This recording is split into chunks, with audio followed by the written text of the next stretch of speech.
selon les premières estimations, et pour 20 ça allait être plus long. Sachant que le gouvernement du Québec contribue pour 75 de l'enveloppe, est-ce qu'à cette lumière-là, c'est satisfaisant? Non, mais écoutez, avant de dire quoi que ce soit ou de porter des jugements ou de donner des verdicts, là, on peut-tu se donner le temps de le mettre en application, de l'essayer, de le tester? Il faut que les gens s'habituent aussi au nouveau système là, sur Internet. Là. Ça, c'est des changements de culture et de pratique aussi pour les usagers des transports collectifs. Donnons-nous du temps.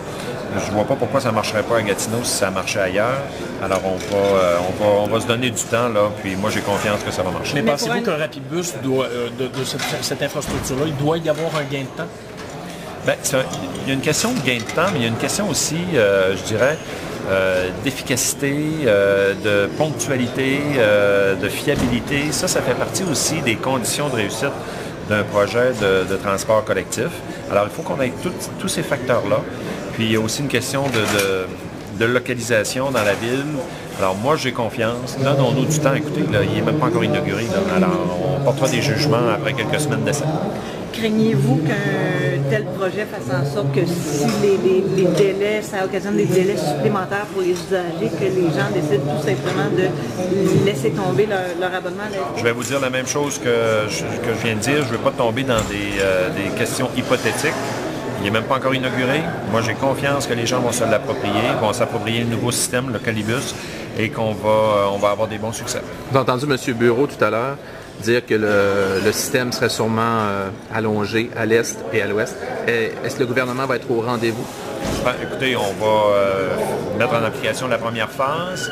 On va le tester, on va s'habituer, les gens vont le prendre, puis on va regarder pour la phase suivante. Moi, je ne suis pas fermé à ça. Il va falloir qu'on fasse des répartitions de budget. J'ai dit dans mon discours qu'on est en train de finaliser la politique de mobilité durable dans laquelle il y aura des sommes qui seront attachées. Toutes les régions du Québec auront un traitement équitable pour des projets qui sont porteurs. Alors moi, je ne ferme pas la porte. Maintenant, on va prendre une étape à fois. On parle de quel échéancier à peu près pour les nouvelles sommes? Ah, écoutez, je ne suis pas dans des échéanciers à ce moment-ci. Là. Je sais que vous étiez habitués avec l'ancien gouvernement à avoir toutes sortes d'échéanciers qui après ça ne se réalisaient pas. Là. Mais moi, c'est différent. Alors, je vais vous dire des échéanciers quand on sera rendu là.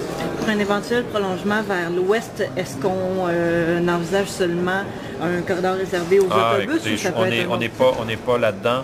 Puis les meilleurs qui vont vous dire ça, c'est les gens de la place. Moi, je suis pas le genre là, à prendre une décision au 29e étage dans mon bureau là, et dire la ligne d'autobus va passer à tel coin de rue puis à telle autre place. C'est pas à moi de faire ça. C'est les gens de la STO, c'est les gens de Gatineau qui doivent le faire. Après ça, on va le regarder ensemble. Moi, ce que je vous dis, c'est que j'ai de l'ouverture pour la suite des choses. On va se donner du temps pour le faire correctement.